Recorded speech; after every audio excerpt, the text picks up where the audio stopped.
मैं निदेशक महोदय से निवेदन करूंगी कि कृपया अपने विचारों से हमारी सारी गैदरिंग को अवगत कराएं।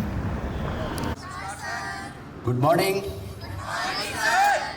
सत श्री अकाल, सलाम, थैंक यू। मैं आप सबको आज के 76th गणतंत्र दिवस पर हार्दिक बधाई देता हूं, मुबारकबाद देता हूं। हमारे लिए बहुत गर्व की बात है कि हम लोग एक आज़ाद हिंदुस्तान में पैदा हुए। आप लोग को शायद सबको पता होगा कि हमारा जो संविधान है, जिसके तहत आज के दिन ये गणतंत्र दिवस जो मनाया जाता है, ये सारे संसार का सबसे लंबा लिखित संविधान है। और आज इस तिरंगे झंडे के नीचे मैं इस संविधान के दाता, जिन्होंने इसका निर्माण किया है, हमारे पूजनीय डॉक्टर भीमराव अंबेडकर को सादर नमन करता हूं। और ये जो कॉन्स्टिट्यूशन है ऑफ इंडिया, उसका जो प्रियम्बल है, ये बहुत कुछ कहता है। और मैं चाहता हूं हम सब भारतवासियों को उस प्रियम्बल के एक एक शब्दों का जरा ध्यान से पढ़कर उसको फॉलो करने की कोशिश करना चाहिए। मैं ये कॉन्स्टिट्यूशन पढ़ रहा हूँ, जिसमें लिखा है कि we the people of India having solemnly resolved to constitute India into sovereign, socialist, secular, democratic republic, and to secure to all its citizens justice, social, economic, and political, liberty of thought, expression, belief, faith, and worship, equality of status and the opportunity, and to promote among them all fraternity, assuring the dignity of individual and the unity and integrity of the nation. In our Constituent Assembly, this 26th day of November 1949, do hereby adopt, enact and give to ourselves this Constitution. हालांकि ये adopt किया गया था 29 नवंबर 1949, लेकिन हमारा constitution 26 जनवरी 1950 में लागू किया गया सारे पूरे भारतवर्ष में। और ये कॉन्स्टिट्यूशन में आप देखेंगे हमारे बहुत सारे प्रावधान हैं जो आज के दिन हमें बहुत गौर से जानना चाहिए और उसका गौर तलब एक सोचना चाहिए कि क्या आज के दिन आपको फ्रीडम ऑफ थॉट है, क्या आपको फ्रीडम ऑफ एक्सप्रेशन है, क्या आपको फ्रीडम ऑफ बिलीफ है, फ्रीडम ऑफ फेथ है, फ्रीडम ऑफ वर्शिप है। Very nice. तो ये जो चीज़ें हैं, हमें ये, जैसे बच्चे बोल रही है सर, लेकिन ये जो चीज़ें हमारे जो एक एक नागरिक हिंदुस्तान, उनको एक एक चीज़ अगर फॉलो करने की कोशिश करें तो जो हमारा भारतवर्ष है ये दोबारा एक सोने की चिड़िया बन सकता है। हमने करीबन 20 साल पहले देखा था, जब किसी डिग्नेटरीज का गाड़ी आता था, उसके नेम प्लेट के सामने सिर्फ लिखा था DM या SP, ये चेयरमैन, या एट द मोस्ट आप देखोगे जो गांव का सरपंच होता था, वो गाड़ी के सामने बड़े रूप से लिखता था सरपंच। आज आपने किसी गाड़ियों के पीछे क्या लिखा होता है, गौर किया आप लोग ने? जहाज का आवाज आ रहा है जरा से।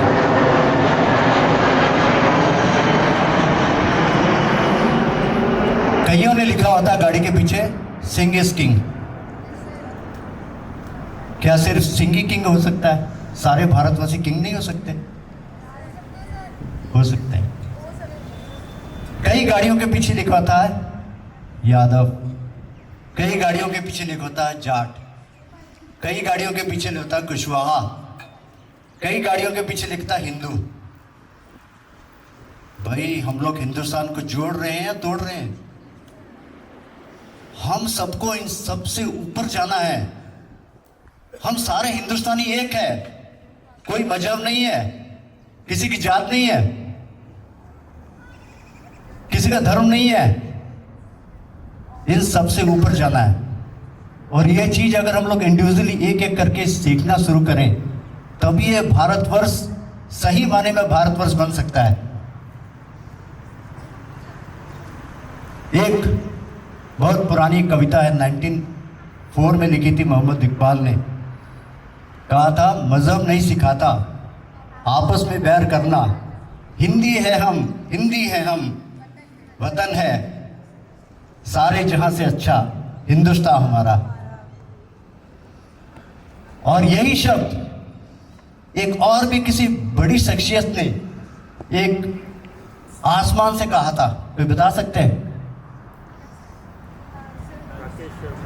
यस, जब सबसे पहला हमारा जो एस्ट्रोनॉट था स्क्वाड्रन लीडर राकेश शर्मा, जिससे मैं पर्सनली मिला भी हूं, वो जब आकाश की पूरी स्पेस में था तो हमारी जो स्वर्गीय प्राइम मिनिस्टर थी मिसेस इंदिरा गांधी, उसने उससे पूछा था कि आप आकाश से क्या देख रहे हैं? तो उसने एक शब्द बोला था, सारे जहां से अच्छा हिंदुस्तान हमारा। हम लोग को सबको उसी तरह समझना है कि सारे जहां से अच्छा हिंदुस्तान हमारा। आजकल क्या हो रहा है मीडिया में, दो दोस्तों के बीच लड़ाई हो गई है। हमारे जमाने में तो अक्सर है, इंसान होती लड़ाई झगड़ी होती है, मीडिया सबसे पहले उसका क्या रंग लाती है कि उनका धर्म क्या था भाई इन दो दोस्तों का। क्या यही हमारी परंपरा है? कई दो धर्मों के बीच शादी हो जाती है, मीडिया फैला देती है। उन भाई दो बेचारे प्यार मोहब्बत से शादी कर ली और मीडिया किसी और ही तरफ उसको लेकर चल जाती है। और आप देखो कि वही Facebook, social media, TV channel चारों तरफ वो फैल जाता है और वही क्या होता है, हमारे देश को विभाजन करता है। हमें देश को विभाजन नहीं करना, जोड़ना है, तोड़ना नहीं है। और ये छोटी छोटी चीजें आप देखेंगे, उसमें फिर कमेंट पे कमेंट। आप कहीं रह रहे, सोसाइटी में रह रहे हैं, ऑर्गेनाइजेशन में रह रहे हैं, सोशल मीडिया का जमाना इतना बढ़ गया है, वो ग्रुप और किसी चीज के लिए बना होता है, व्हाट्सएप ग्रुप, लेकिन वो मैसेज ऐसे डाल देते हैं कि जिस चीज के लिए व्हाट्सएप ग्रुप बना होता है वो उसमें वो मैसेजेस उस टाइप की देखने नहीं होती, इस टाइप की कोई भड़काऊ मैसेज डाल देगा, उस पर कमेंट ये सब शुरू हो जाएगा। मेरा आज सबसे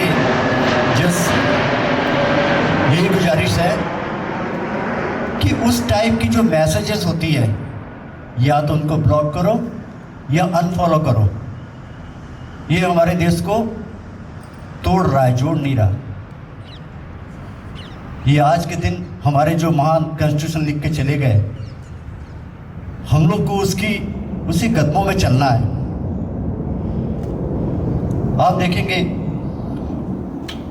कि इस देश की आजादी के लिए कितनों ने स्ट्रगल किया। आप पढ़िए, इतिहास पढ़िए, किताबों से, व्हाट्सएप से मत पढ़िए, गूगल से मत पढ़िए, किताबों से पढ़िए कि कौन कौन थे, कौन कौन फांसी के फंदे पे चढ़ गए थे, कौन कौन ने लाठियां खाई थी, कौन कौन जेल गए थे, कौन कौन काला पानी में गए जो वापस भी नहीं आ पाए। कभी पढ़ के देखा हो? तब आपको पता चलेगा हिंदुस्तान का इतिहास क्या था। हंसते हंसते भगत सिंह फांसी के फंदे पे चले गए थे। उनको उसके एक आंसू भी नहीं था, उसके रिबन भी नहीं था कि मैं जा रहा हूं दुनिया छोड़कर। उस टाइप के महान जिन्होंने हमें आज़ादी दिलाई, उसकी हम लोग इस आज़ादी को इज्जत करना चाहिए। और ये सब हम लोग को प्रण इसी दिन लेना चाहिए, हमारे रिपब्लिक डे के दिन। हमें खासकर न्यू जनरेशन के जो बच्चे हैं, आप लोग व्हाट्सएप यूनिवर्सिटी से थोड़ा बाहर आइए, हकीकत जानिए,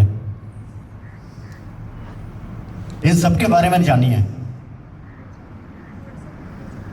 वरना ये ना हो कि कल आप लोग को ये भी ना पता हो कि भारत आज़ाद कब हुआ था।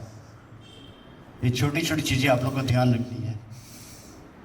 और आज़ादी के बाद हमारे देश ने बहुत ही प्रगति की। आप देखेंगे इस देश के जो बड़े बड़े वर्ल्ड में इंडस्ट्रीज है,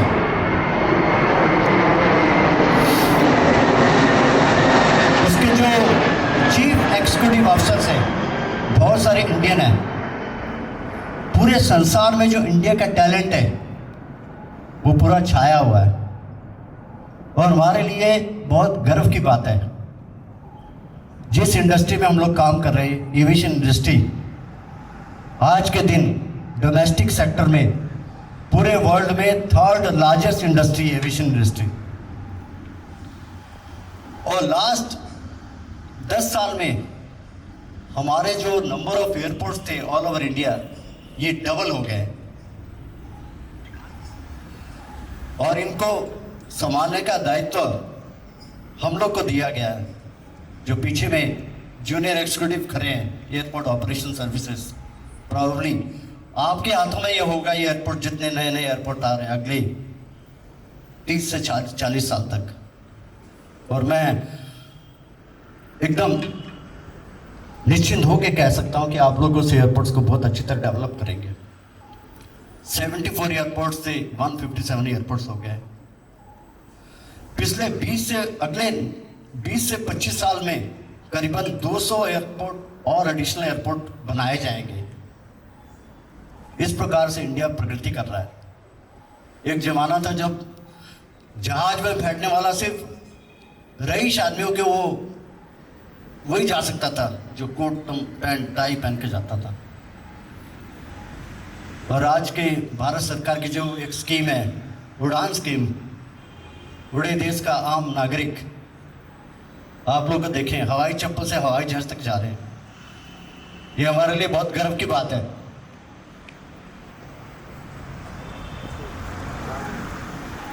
आप लोग जब बाहर जाएंगे तब आपको एहसास होगा कि जिस प्रकार से हम लोग हिंदुस्तान में आपस में मिलते हैं, वो बाहर में ये प्यार मोहब्बत नहीं मिलती। और एविएशन में भी ऐसी है। आज के दिन ये जो हवाई अड्डा है, जितने करीबन 800 जो है कमर्शियल एयरक्राफ्ट इंडियन एयरस्पेस में फ्लाई कर रहे हैं, जो कि डीजीसी से रजिस्टर्ड है। इसके अलावा बहुत सारे इंटरनेशनल एयरक्राफ्ट है। इसके अलावा बहुत सारे प्राइवेट एयरक्राफ्ट है, बहुत सारे चार्टर्ड एयरक्राफ्ट है, एम्बुलेंस एयरक्राफ्ट की सेवा शुरू हो गई है। और अगले 10 साल में हिंदुस्तान की स्काई में करीबन 2000 और एयरक्राफ्ट आने वाले हैं। तो एविएशन इंडस्ट्री बहुत ही बूमिंग इंडस्ट्री है। और इन सब का जो देन जाता है, आप सबको जाता है। आप लोग को पता होगा जो इंडियन एविएशन अकादमी है, जिसको हम सब यहाँ वो कर रहे हैं, इसमें हर एक प्रकार की ट्रेनिंग दी जाती है ताकि वो आगे जाके एयरपोर्ट को मैनेज करें, एयरस्पेस को मैनेज करें। करीबन हजार जहाज है जो इंडियन एयरस्पेस से सिंपली ओवर फ्लाई करके जाते हैं। और इंडियन जो एयरस्पेस है, one of the safest airspace in the whole world, because हमारा इंफ्रास्ट्रक्चर इस प्रकार से बनाया है, state of art, world number 1। निश्चिंत होकर यहां फ्लाई करते हैं लोग। यहाँ में हज़ारों टाइप की ट्रेनिंग होती है। यहाँ ऑपरेशंस की ट्रेनिंग होती है, इंजीनियरिंग की ट्रेनिंग होती है, सिविल की ट्रेनिंग होती है, bureau of civil aviation security, ताकि कोई गलत नज़र से एयरक्राफ्ट की तरफ ना देखे, हाईजैकिंग का इंसिडेंट ना हो, वो सारी ट्रेनिंग यही होती है। डीजीसी के रेगुलेटरी रिक्वायरमेंट, ताकि जहाज में कोई घटनाएं ना हो, सेफ्टी पैरामाउंट कहा जाता है, वो यहाँ डीजीसी की ट्रेनिंग हमारे यहाँ होती है। और ये सबका कंट्रीब्यूशन एक एक जन को जाता है जो इस अकादमी को रन कर रहे हैं। हमारे ऑपरेशंस के पीपल, हमारे सीएनएस के लोग, हमारे एटीसी के लोग, हमारे इलेक्ट्रिकल के लोग, हमारे सिविल के लोग, हमारे एचआर के लोग, हमारे फाइनेंस के लोग, और जो यहाँ रेगुलर काम कर रहे हैं। आप लोगों ने देखा यहाँ जितनी साफ सफाई आप लोगों ने चारों तरफ देखी होती है, अंदर की तरफ शीशे देखो चमक रहे हैं, इसका श्रेय जाता है यहाँ के हाउसकीपिंग को।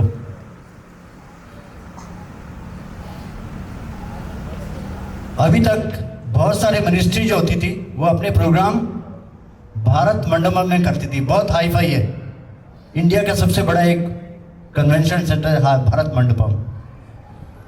आप लोग को ये जाके बड़ी खुशी होगी कि मिनिस्ट्री वाले उस जगह को छोड़ के यहाँ आके कन्वेंशन कर रहे हैं, बिकॉज हमारी साफ सफाई, हमारी कैटरिंग, ये हमारे लिए बहुत गर्व की बात है।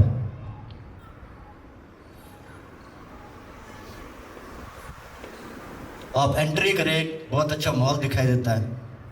हमारे जो माली हैं ये सब फूल को सजा के लोग यहाँ फोटोएं लेती हैं, जो ट्रेनिंग के लिए आते हैं बाहर खड़ी होकर फोटोएं लेती हैं, ये हमारे लिए बहुत गर्व की बात है।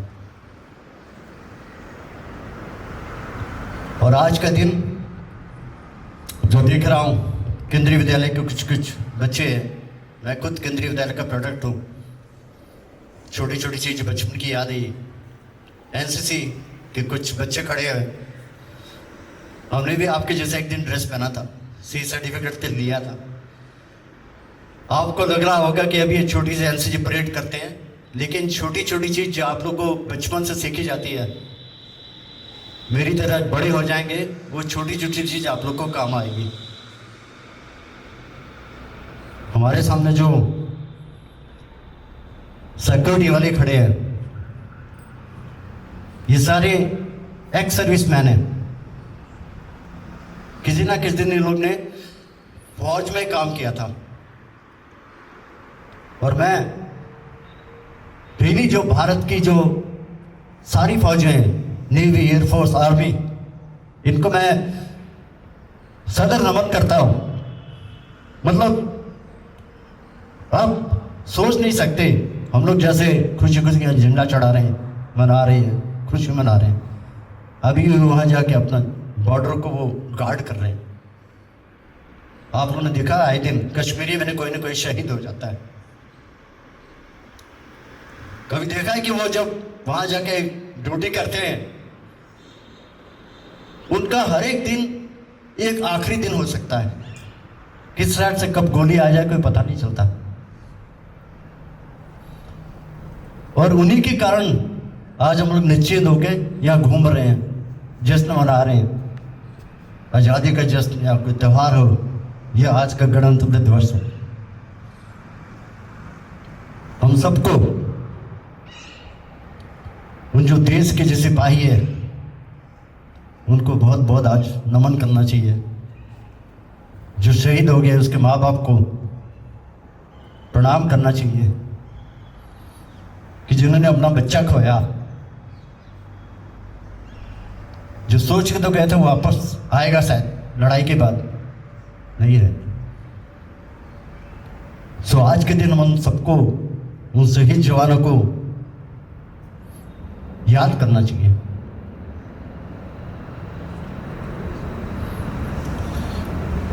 दोस्तों, हमारा जो देश है एक विभिन्न प्रांतों का है, विभिन्न जातियों का है, विभिन्न भाषाओं का है, विभिन्न धर्मों का है। ये एक फुलवाड़ी जैसा है, जैसे फूल में आप यही देखेंगे कई तरह के फूल दिखाई देते हैं, लेकिन उन सबको मिलके तभी आपको पूरी फुलवाड़ी जो है सुंदर दिखाई देती है। हम सबको सिर्फ मिलकर रहना है। देश की आबादी बहुत, शायद 130 करोड़ ना कितनी हो गई सर, लेकिन आबादी वही हमारा एक स्ट्रेंथ है। अगर उसी आबादी को हम लोग ठीक से लेके चलें तो भारत दुनिया का सबसे ऊंचा देश हो सकता है, सबसे बड़ा देश, सबसे प्रगति देश हो सकता है।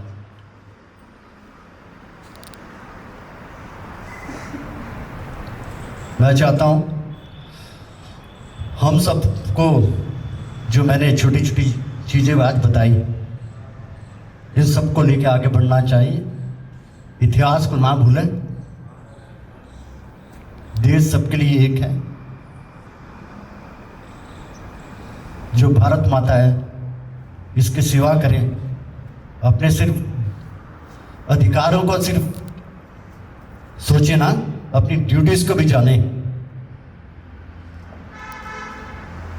रास्ते में कहीं भी हम लोग केले का छिलका फेंक देते हैं, टुकड़ा फेंक देते हैं, चिप्स खाए टुकड़ा फेंक दिया। आपको एहसास होना चाहिए कि उस टुकड़े को उठाने वाला भी कोई आदि इंसान ही है। कोई मशीन आ गया उस टुकड़े को उठाते नहीं। अगर ये छोटी छोटी, आप रास्ते में चले जाए बाजार में, चारों तरफ इधर उधर कचड़ा पड़ा रहता है। हम लोग को आज के दिन में उपकरण लेना चाहिए कि एटलीस्ट साफ सफाई भी ध्यान दें। छोटी छोटी चीज़ें ही हिंदुस्तान को बहुत रोशन करेगी,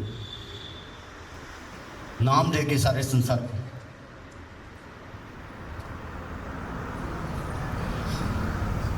मैं इसके साथ ही आज का अपना भाषण को समाप्ति देता हूं। मुझे फिर वो पंक्तियां बड़ी अच्छी लगती है, सारे जहां से अच्छा हिंदुस्तान हमारा। मेरे साथ 3 बार बोलेंगे, जय हिंद, जय हिंद, जय हिंद, जय हिंद, जय हिंद, जय हिंद। Thank you.